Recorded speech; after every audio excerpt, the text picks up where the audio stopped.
36 बिरादरी का प्रदेश है। हर विधानसभा क्षेत्र 36 बिरादरी की प्रदेश है। सभी 36 बिरादरी, सभी धर्म और सभी हरियाणा के नागरिक हैं। सभी एक मिलके आगे हरियाणा को लेके जाएंगे, तभी हरियाणा आगे जाएगा। ये हमारा एक मूल मंत्र सिद्धांत है। और इसको किसी दृष्टि से देखना, वो मैं ना तो मैंने कभी उस प्रकार से कोई मेरी कोई वो रही है कहते हैं, और ना मैं कभी इस सोच से कभी इत्तेफाक रख सकता। मैं तो पहली बात। दूसरी बात, बड़ौदा के नतीजे की जहाँ तक बात है, बड़ौदा में निश्चित तौर से हम जीतेंगे, कांग्रेस पार्टी जीतेगी। और जिस दिन बड़ौदा विधानसभा क्षेत्र उपचुनाव का नतीजा आएगा, मेरे को विश्वास है कि भाजपा जजपा की इस सरकार की, खट्टर सरकार की उल्टी गिनती उसी दिन से शुरू हो जाएगी। क्योंकि प्रदेश के अंदर हमारा मानना है कि हर वर्ग दुखी है इस सरकार से। किसान दुखी है, दुर्दशा होगी किसान की, बुरा हाल हो गया। ये 3 ऑर्डिनेंस तो अभी एक आखिरी चोट है, मगर इससे पहले 6 साल तक ना भाव मिला, ना किसान को खर्चा दुगना हो गया, कर्जा दुगना हो गया, भाव मिला नहीं, खरीद की हमेशा दिक्कत आई। गेहूं का उदाहरण आपके यहाँ ताज़ा है। गरीब आदमी की सारी योजनाओं पे ग्रहण लग गया। गरीब की मनरेगा की स्कीम लगभग समाप्ति की तरफ बढ़ा दी थी। मकान की स्कीम बंद हो गई, एक नया मकान आया नहीं, सर्वे हुआ है। गरीब आदमी के इंदिरा आवास योजना, प्रदेश निवास योजना वो बंद हो गई। दाल रोटी की स्कीम बंद हो गई। राशन के अंदर गरीब को जो राहत मिलनी चाहिए थी वो मिली नहीं, कोरोना के टाइम भी नहीं मिली, बाकी टाइम तो आप दूर की बात है। तो अंबेडकर छात्रवृत्ति योजना थी, उसमें झज्जर जिले में, सोनीपत जिले में घोटाले हुए। गरीब की सारी कल्याणकारी योजनाओं पर ग्रहण लगा, किसान की दुर्दशा हुई। कर्मचारी का मैंने बता दिया, कर्मचारियों से वादा खिलाफी हुई, ना पंजाब स्केल हुआ, ना कर्मचारियों की एज बढ़ाई, अपना जो एज बढ़ाने का इनका वायदा था, ना पुरानी पेंशन स्कीम की बात की गई थी, ना पुरानी पेंशन स्कीम पे कोई कार्रवाई हुई। तो छटनी और की जा रही है। तो कर्मचारी हो, छोटा व्यापारी जो आर्थिक मंदी की चोट की वजह से परेशान है, और देश में सबसे ज़्यादा बेरोजगारी वाला प्रदेश, सबसे ज़्यादा अपराध वाले प्रदेशों में से एक, तो हरियाणा कर्मचारियों के हितों से कुटराघात। ग्रुप डी के अंदर 1500 स्पोर्ट्स पर्सन हैं ग्रुप डी के अंदर, जिनकी भर्ती हुई थी, जिनकी एक ही भर्ती हुई इस सरकार में। हमने चंडीगढ़ के अंदर प्रेस कॉन्फ्रेंस करके एक बात रखी कि हमारे समय में लगभग 3 लाख, 3 लाख सरकारी क्षेत्र के अंदर रोजगार मिले लोगों को। अलग अलग नियुक्तियां हुई, लगभग 3.25 से 3 लाख क्षेत्र के अंदर। 75,000 तो शिक्षा महकमे में, और उसके अलावा क्योंकि उस समय सारी यूनिवर्सिटीज़ खुली गई है, इंजीनियरिंग कॉलेज खुले। इनकी सरकार में एक भी university, engineering college, medical college नहीं खुला 6 साल तक, बिल्कुल बंद कर रखा है। वो महकमा ही बंद कर दिया कि कोई और यूनिवर्सिटी या मेडिकल कॉलेज खुलने की आवश्यकता ही नहीं ऐसे प्रदेश में। तो हमारे समय नियुक्ति समय वो आप इनके में गिनोगे कि हमारे में गिनोगे? हमारे समय भर्ती निकली, हमारे समय इंटरव्यू हुआ, हमारे समय चयन हुआ, और नियुक्ति पत्र जो है इनकी सरकार में मिला, लिस्ट आ चुकी थी सब। तो वो किस में गिनोगे? वो अगर हमारे में गिन लोगे तो हमारा 3 लाख से ऊपर जाएगा आंकड़ा, इनमें गिनोगे तो इनका 70,000 पहुँचेगा। 6 साल में 70,000 कुल इन्होंने सरकारी नौकरी दी, और हमारे समय 3 लाख मिली थी। एक भी किसी को छटनी नहीं किया गया था, एक को भी। यहाँ तक कि चौटाला गवर्नमेंट में भी MITC वाले जो और कॉन्फेड के जो छटनीग्रस्त कर्मचारी थे, उनको हुड्डा साहब ने दोबारा से नियुक्ति देने का काम किया था। क्योंकि उसके एम्प्लॉय किसी एक पार्टी का नहीं होता, सरकार की जिम्मेदारी होती है। उसमें कोई कहता है, यही मैं समझता हूँ कि एक राजधर्म होता है कि हर एम्प्लॉय की जिम्मेदारी। अच्छा, इसी प्रकार से 7 साल से JBT की कोई नई भर्ती नहीं निकली। हर साल हजारों बच्चे जिन्होंने एस्टेट पास कर रखी है, वो ओवरेज या वैसे ओवरेज की कैटेगरी में आके वो ओवरेज हो रहे हैं, एस्टेट पास का एक्सपायर हो रहा है, क्योंकि कुछ समय की मान्यता होती है उस इम्तिहान की। हर साल 7 साल ये रिकॉर्ड बन गया। 7 साल तक कोई JBT भर्ती नहीं। और उसमें हमने जब आवाज़ उठाई तो कहा कि उसका कारण ये है कि हमने सरकारी स्कूल कम हो गए प्रदेश में, हमारे समय बढ़ रहे थे, इन्होंने सरकारी स्कूल कम कर दिए। और जो कम कर दिए उसमें भी जो टीचर रेशो थी वो पहले 1/25 थी, 25 छात्रों पे 1 टीचर। अब इन्होंने उसको बढ़ाकर 30/30 पर 1 टीचर कर दिया। तो टीचर छात्र रेशो भी दुनिया के अंदर तो छात्र और टीचर रेशो, और बाकी प्रदेशों में भी आप बिहार वगैरह में जाके देखें, वहाँ तो वो घट रही है। क्योंकि ठीक है ना। करिए जिस तरह से बहुत सारे खिलाड़ियों के नाम है, लेकिन कुछ खिलाड़ियों के अभी भी नाम रहते हैं, जैसे साक्षी मलिक, मीराबाई, तो कहीं ना कहीं मतभेद है। और इस इसमें तरह मैं से ये कहना चाहता हूँ, देखो वैसे तो ये भेदभाव बड़े लेवल पर, बड़े स्तर पर रिक्रूटमेंट पॉलिसी में भेदभाव बढ़ता जा रहा है। सत्ता दल से और आरएसएस से नज़दीकी कुछ लोग बैकडोर से उनकी सीधी नियुक्तियां पोस्ट निकाल के की जा रही हैं अलग अलग महकमा में। ये जो है जग जाहिर है, एक एक पोस्ट निकाल के नियुक्तियां की जा रही हैं और महत्वपूर्ण पदों पे भी। मगर जहाँ तक खेल की बात थी, खेल को इससे अलग रखना चाहिए था। तो आपने इतना किया, वैसे तो सारा ही गलत है, मगर खेल में भी इसको घुसाना, ये मैं समझता हूँ कि बहुत बड़ा जो है देश के साथ धोखा है। क्योंकि एक खिलाड़ी देश का होता है, देश के लिए मान सम्मान लाता है। हमारे समय 750 डीएसपी, सब इंस्पेक्टर, इंस्पेक्टर 750 लोगों को नियुक्ति दी गई थी। वो सभी वो खिलाड़ी थे जो कि जिन्होंने हमारा देश का नाम रोशन किया था। उनमें से बहुत से हो सकता है विचारधारा हमसे मेल ना खाती हो, बहुत से हो सकता है बीजेपी के आज टिकट पर प्रत्याशी भी बने हो, चाहे वो बड़ौदा के अंदर ही योगेश्वर जी की बात हो, चाहे वो अपना जो हमारे खेल मंत्री हैं संदीप जी हैं उनकी बात है, वो खेल मंत्री जी हैं या बाकी योगेश्वर जी हैं, वो हमारी नियुक्तियों को गलत नहीं ठहरा सकते। ये ज़रूर है कि हमें उनके परफॉर्मेंस पे आज भी उतना ही गर्व है, क्योंकि उन्होंने देश का नाम रोशन किया था। वो कोई उससे राजनीति से बात। अब क्या है, अब इन्होंने खेल के अंदर भी कोई नियुक्ति करी नहीं 6 साल में, और अब हमें गर्व है कि उन्होंने, जैसे गर्व है कि बबीता फोगाट जी को उन्होंने लगाया है, नियुक्ति करी है डिप्टी डायरेक्टर पे, हमें गर्व है, खुशी है। मगर मैं ये सवाल पूछना चाहता हूँ कि बजरंग पुनिया जी को क्यों नहीं लगाया? उनकी परफॉर्मेंस आप तुलना करिए। साक्षी मलिक को क्यों नहीं लगाया? साक्षी मलिक से 4 साल पहले साक्षी मलिक को कहा था। साक्षी मलिक ओलंपिक में अकेली महिला रेसलर है जो आज तक एक मेडल आया है। साक्षी मलिक को क्यों नहीं लगाया? बजरंग पुनिया को क्यों नहीं लगाया? नीरज चोपड़ा जो पानीपत के हैं उनको क्यों नहीं लगाया? ऐसा संदेश नहीं जाना चाहिए कि आप पार्टी ज्वाइन करेंगे। हमारे समय क्या आई है कृषि क्षेत्र से संबंधित जिन अध्यादेशों के आधार पर जो हमारा कृषि क्षेत्र है उसमें व्यापक रिफॉर्म की बात कही जा रही है, और प्राइवेट सेक्टर, बड़े कॉर्पोरेट हाउसेस को इसके अंदर लाने की बातें कही जा रही हैं। मगर जिस प्रारूप है उन अध्यादेशों का, उनको लेकर आपने देखा होगा कि किसान वर्ग में व्यापक रोष है, और सभी किसान संगठन, भारतीय किसान यूनियन समेत सभी किसान संगठन उसके विरोध में सड़कों पे आए हैं। एक आंदोलन चल रहा है, देश का किसान आंदोलित है, और हमारा पूरा साथ और समर्थन हमारे देश के आंदोलित किसानों के साथ है। हम उस आंदोलन का पूरा समर्थन करते हैं, उनकी मांगें जायज़ हैं। अब मैं 2-3 पॉइंट बताता हूँ कि क्या इन अध्यादेशों को लेकर किसान के मन में क्या शंकाएं हैं। और पूरे हरियाणा के अंदर प्रदर्शन किए, पूरे देश में प्रदर्शन किए। दुर्भाग्य की बात यह है, पहली तो एक और बात, दुर्भाग्य की बात यह है कि उस प्रदर्शन के बाद भारतीय जनता पार्टी ने एक अपनी ऑफिशियल प्रेस कॉन्फ्रेंस में, प्रदेश स्तर की प्रेस कॉन्फ्रेंस में हरियाणा बीजेपी ने कहा कि भाई जो प्रदर्शन कर रहे हैं 15 अगस्त को देशद्रोही, किसान को देशद्रोही नहीं कहना चाहिए था। इस बात को कभी कोई स्वीकार नहीं करेगा। हम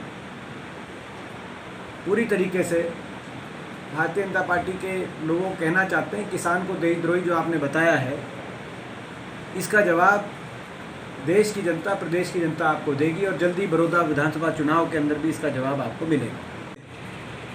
छोटे दुकानदार व्यापारी को राहत दे, जैसे पूरी दुनिया में लगभग हर देश में दी गई है राहत, और कुछ प्रदेशों में भी मिली है राहत, जिसका उदाहरण राजस्थान है। 3 महीने तक के अपना बिजली के बिल राजस्थान के माफ़ हुए सभी के। मगर हरियाणा सरकार, जो हरियाणा देश में सबसे आगे होता था विकास दर में, ग्रोथ में, राजस्थान से पीछे होते थे प्रदेश ये, आज वहाँ हरियाणा में 1 रुपये की राहत की दूर की बात है। बेरोजगारी में हरियाणा नंबर 1 आ गया। पूरी आपने पिछले 6 महीने की रिपोर्ट देखी होगी, हर महीने की CMI की रिपोर्ट में दूसरे नंबर पे नहीं आ रहा हरियाणा। यूपी बिहार दूसरे नंबर पे, यूपी बिहार जम्मू कश्मीर ये दूसरे तीसरे चौथे नंबर पे हैं। ये प्रदेश, इन प्रदेशों से हम आगे होते थे। मैं याद दिलाना चाहता हूँ कि इन प्रदेशों से हरियाणा की इतनी आगे होती थी। अब हरियाणा लगातार बेरोजगारी में नंबर 1, कर्ज में डूबे हुए प्रदेश में नंबर 1, अपराध दर में हरियाणा टॉप 3 राज्यों में आता है। वो सारी ये जुड़ी हुई बातें हैं। अर्थव्यवस्था और विकास को, विकास की पटरी से उतार दिया गया हरियाणा को। और उसका आड़ लेके फोकस किस चीज़ पे है? जब कोरोना का समय था, फोकस किस चीज़ पे था कि शराब घोटाले के माध्यम से कैसे लूटें प्रदेश की कोरोना में फंसी हुई जनता को, या रजिस्ट्री घोटाले के माध्यम से कैसे लूटें प्रदेश की फंसी हुई जनता को। कोरोना के टाइम भी इंतजार नहीं किया। तो आज इन बातों को लेकर हमें चिंता है, और ये मुद्दे, ये सारे मुद्दे हम विधानसभा सत्र में उठाएंगे। आखिरी मुद्दा कर्मचारियों से जुड़ा हुआ भी है। लगातार कर्मचारियों पे भी हमला बोला जा रहा है सरकार द्वारा, उनके हितों पे हमला बोला जा रहा है कर्मचारियों पे। हाँ, वैसे कर्मचारियों पे भी बोला जा रहा है लगातार। आपने देखा कहीं अपना लाठीचार्ज हुए, आपके सामने समझ में आता है इसमें। मगर वही चीज़, क्योंकि हरियाणा सरकार शुरू से पूरे देश में इस मामले में हरियाणा सरकार की बदनामी भी हो रही है कि इतना बड़ा शराब घोटाले को आपने अंजाम दे दिया, जिसका पूरा देश कह रहा है कि कोरोना के टाइम कम से कम आपको बख्शना चाहिए था। लोगों की लाचारी का फ़ायदा उठाते हुए आपने हज़ारों करोड़ रुपए का जो शराब घोटाला किया, वो एक बदनीति से आपने काम किया। तो अब तो आपने देखा होगा सैटरडे संडे सारी दुकान बंद, मगर शराब को छोड़। अब वो क्या कारण है शराब को छोड़ के? सरकार अलग अलग कारण देती है। असली कारण आपको और हमको सबको पता है, और प्रदेश की जनता को भी असली कारण पता है। वो कोई इंक्वायरी का विषय नहीं है। आप ठेके पे जाके आप पूछ लो कि ठेके क्यों खोल रखे। मगर एक जो औपचारिक रूप से कारण देती है सरकार, वो कहती है कि राजस्व। तो सरकार की कमाई, जो सरकार, जब हम ये कहते थे फरवरी में कि 3 गुना कर्जा चढ़ गया हरियाणा सरकार पे, हुड्डा सरकार के समय देश में विकास दर में नंबर 1 था, बेरोजगारी दर में नंबर 1 हो गया, कृषि का, हमारी आर्थिक स्थिति का बैंड बाजा बज गया खट्टर सरकार में। तो जो सरकार उस समय कहती थी कि नहीं हमारी अर्थव्यवस्था बहुत मजबूत है, और उन्होंने, सरकार ने 2 लाख करोड़ के लगभग उससे ज़्यादा का बजट पेश किया, इतना था खजाने में। वो उस सरकार की कमाई की वजह से तो ठेके खोल रहे हो आप शराब के। मगर गरीब आदमी जिसकी कमाई की ज़रूरत है, छोटा व्यापारी, कोई टेलर है, कोई जो है जैसे खाद्य से संबंधित कोई दुकान है, उसकी कमाई की आपको चिंता नहीं। जो सरकार कहती थी कि नहीं हमारी तो अर्थव्यवस्था उस, क्योंकि कुछ दिन जल्दी ही ये 20 लाख करोड़ ढूंढने का, कि हमें जो है ढूंढने के लिए प्रदेश में ढूंढे हैं 20 लाख करोड़ कहाँ आया है, किसके पास आया है, इसके लिए कोई ना कोई कार्यक्रम हम चलाने वाले हैं, क्योंकि अभी तक हमें कुछ मिला नहीं। मगर कोरोना की आड़ लेके किसानों के ऊपर 3 अध्यादेश लेके आना कृषि क्षेत्र में, जिसमें क्या है, पहली बात मंडी व्यवस्था और न्यूनतम समर्थन मूल्य की व्यवस्था, जो खास तौर पे पंजाब और हरियाणा किसान, जिससे हरित क्रांति लाने का काम हुआ, उसको कमज़ोर करने की तरफ ये सरकार के तेज़ी से कदम सरकार ने बढ़ाए। उस APMC एक्ट के बाहर खरीदारी हो पाए, और बड़े प्राइवेट सेक्टर अदानी और अंबानी किसान से सीधा खरीदें, और FCI को कम खरीदना पड़े। FCI की आपने देखा होगा जो फूड सब्सिडी का बजट है खरीद का, वो इस वर्ष भी 2020 में भी लगभग 1,84,000 करोड़ से घटाकर 1,15,000 करोड़ कर दिया गया। तो FCI का खरीद का बजट आपने कम कर दिया एक तरफ। दूसरी तरफ प्राइवेट सेक्टर को आप कह रहे हैं कि प्राइवेट सेक्टर खरीदेगा। प्राइवेट सेक्टर जो खरीदेगा उसमें आपने ये कहा नहीं कि वो न्यूनतम समर्थन मूल्य पर खरीदेगा कि नहीं खरीदेगा। तो अगर न्यूनतम समर्थन मूल्य पर नहीं खरीदेगा बड़े कॉरपोरेट हाउस, तो वो किसान को फ़ायदा देने के लिए खरीदेंगे या अदानी अंबानी खरीदेंगे तो खुद के मुनाफे के लिए खरीदेंगे। ये एक बड़ा चिंता का विषय है कि वहाँ पे न्यूनतम समर्थन मूल्य को प्रोटेक्शन क्यों नहीं सरकार दे रही। और ये जो सारा परिस्थिति आपके सामने है, इनमें अभी तक ना प्रदेश सरकार का ना केंद्र सरकार की तरफ से कोई राहत दी गई। अकेला शायद देश हो हिंदुस्तान जहाँ राहत नहीं दी गई। दुनिया के तमाम मुल्कों ने, तमाम देशों ने राहत दी, अपने अपने नागरिकों को कहीं दुकानदारों को बड़ा पैकेज दिया गया, छोटे व्यापारियों को कहीं पैकेज दिया गया, किसानों को दिया गया, यहाँ तक कि पेट्रोल डीजल सबने सस्ते कर दिए, क्योंकि बीच में पेट्रोल डीजल की कीमत 0 पे भी पहुँच गई थी, आपको पता है, फ्यूचर ट्रेडिंग में। मगर हिंदुस्तान अकेला देश निकला जिसमें पेट्रोल डीजल में रिकॉर्ड बढ़ोतरी करी इस समय, और कोई राहत नहीं दी गई। आज मैं दोबारा से मांग करता हूँ सरकार से कि राहत दे, हर वर्ग को, गरीब आदमी को राहत देने की आवश्यकता है। आपने स्कूल के फीस से लेकर, हमने वो मांग करी थी स्कूल की फ़ीस में कुछ राहत मिले, वो कहीं राहत नहीं हुई। हमने मांग करी थी छोटे व्यापारी को राहत मिले, छोटा व्यापारी जो इतने समय बिना सेल के किस तरीके से अपना जो है ये समय जिसने निकाला, उसको कुछ ना कुछ राहत दे। आपने छोटे व्यापारी को कहीं राहत नहीं दी। इसमें एक और बात आप जोड़ लीजिए, अब आपने देखा होगा कि सैटरडे संडे लॉकडाउन करके सारी दुकानों को बंद करने के लिए सरकार की तरफ से आदेश है। निराश है, और इसीलिए बड़ौदा का जो मैंडेट रहेगा वो प्रदेश की जनता राजनीतिक दिशा को नया मोड़ देने के लिए बड़ौदा का से फैसला देगी। और मेरा विश्वास है वहाँ से कांग्रेस पार्टी, हम लोग जीतेंगे बड़े बहुमत से, और उसी दिन उल्टी गिनती जेजेपी और बीजेपी की सरकार की उल्टी गिनती शुरू हो जाएगी। और ये जो दूसरा अवतार है सरकार का, पहले 5 साल तो प्रदेश को मैंने जैसे कहा कि बर्बाद किया, प्रदेश की आर्थिक स्थिति को पटरी से उतारा। अब दूसरे 5 साल में तो खुले लूट में लगे हैं सारे, पूरी तरीके से। पहले भी लूट में लगे हुए थे, और इसीलिए सारे मंत्री हारे। सारे मंत्री क्यों हारे? कहीं ना कहीं उनकी कार्यशैली ऐसी रही होगी कि लोगों को जो है, ठीक है, मीडिया के माध्यम से बड़े घोटालों को नहीं आने दिया, मगर लोकल विधानसभा क्षेत्रों के अंदर लोगों को पता होता है कि भाई हमारा जो ये मंत्री है किससे मंत्री ले रहा है, क्या खा रहा है, क्या पी रहा है। इसीलिए सारे मंत्रियों को एक साथ इतने बड़े बहुमतों के साथ धूल चटाने का काम प्रदेश की जनता ने किया था। मगर इसमें दूसरे सरकार के पार्ट 2 में तो खुले तौर पे सब कुछ जो है सारी सीमाओं को लांघते हुए आपने देख रहा है कैसे लूट खसोट में लगे। विपक्ष को मजबूती से लोगों की लड़ाई लड़ने की, मगर उससे लड़ाई में उसकी बात से सहमत हूँ पोपली जी। मगर एक लाइन में जो पढ़ना चाहता हूँ CACP की, वो जो पिछला प्रश्न था ना, उसकी कंटिन्यूएशन में, and adversely affected crop diversification. Commission reiterates its earlier recommendation that central government should urgently review open-ended procurement policy and take a policy decision। गेहूँ और धान, और रिकमेंडेशन दे दी कि भाई हरियाणा पंजाब से कम करो, और ऑर्डिनेंस आ गए कि प्राइवेट सेक्टर को अलाउ करो। तो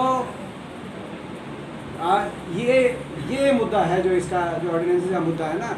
अगर प्राइवेट सेक्टर MSP से ज़्यादा से खरीदे, पूरा खरीदे, अपना मुनाफा ना देखे, अगर सब्सिडी भी देनी पड़े, क्योंकि सरकार सब्सिडी दे रही है किसान को, वो private sector Adani Ambani subsidy देके किसान को अपना खरीद लें।